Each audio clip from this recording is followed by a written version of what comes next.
Mais regarde les prophètes. Il n'y a pas un prophète qui est venu enseigner la Trinité.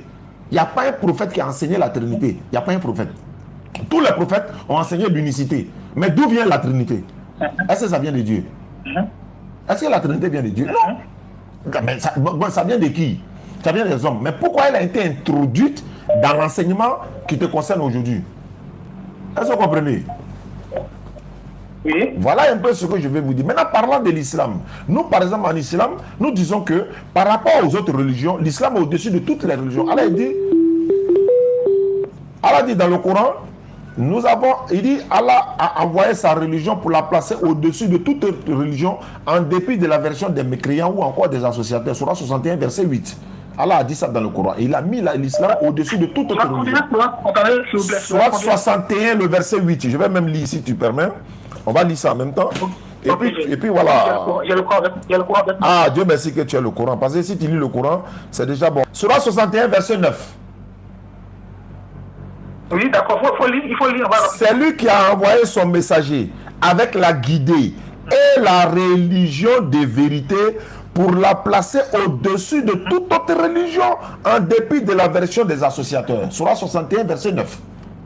C'est lui Allah, qui a envoyé son messager, Mohammed sallallahu alayhi wa sallam, avec la guidée et la religion de vérité. Donc il y a des fausses religions. Donc la religion de vérité en dépit de la version des associateurs. Est-ce que tu comprends un peu? Donc, voilà un peu quand Allah il dit, voilà. Donc quand le prophète sallallahu alayhi wa sallam vient, il les interdit l'idolâtrie, il les interdit les adorations des idoles, il interdit tout ça, il leur demande de retourner vers le véritable créateur des cieux et de la terre. Je donne une autre sourate encore, sourate 21, verset 25. Tu vas voir quel était le rôle de tous les prophètes lorsque l'Éternel Dieu les a envoyés. Sourate 21, le verset 25. Tu peux prendre pour vérifier aussi? Bien sûr.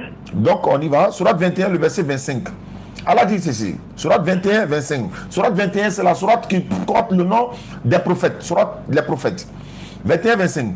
Nous n'avons envoyé avant toi aucun messager à qui nous n'ayons dit, nous n'ayons révélé point de divinité en dehors de moi, adorez-moi. Il n'y a pas un prophète qui est venu avant le prophète sallallahu alayhi wa sallam à qui Allah n'a pas dit point de divinité à part Allah, et c'est lui Allah que nous devons adorer. Ça c'est là tous les prophètes. Il n'y a pas un prophète qui est venu enseigner Trinité. Ça c'est un. Je vais te prendre sourate 42 verset 13. 42 13. Tu vas voir, il y a quelque chose qui se passe là-bas qui m'intéresse. Sourate 42 verset 13. Allah, c'est-à-dire Allah, il vous a légiféré en matière de religion. Allah vous a légiféré en matière de religion ce qu'il avait enjoint à Noé. C'est-à-dire la religion qu'il a enjoint à Noé là. Ce que nous t'avons révélé, la même religion, c'est à toi, Mohammed, on t'a révélé ça également. C'est ainsi que nous avons enjoint à Abraham. C'était la même religion que pour Abraham. À Moïse, la même religion qu'à Moïse. Et à Jésus. À Jésus. La même religion à Jésus. La même religion a été révélée à Noé, Abraham, Moïse, Jésus. Qu'est-ce qu'elle a dit? Établissez la religion. Il n'a pas dit les religions. Établissez la religion et n'en faites pas un sujet de division. La suite est là, mais c'est la partie là que je voulais te faire comprendre, frère.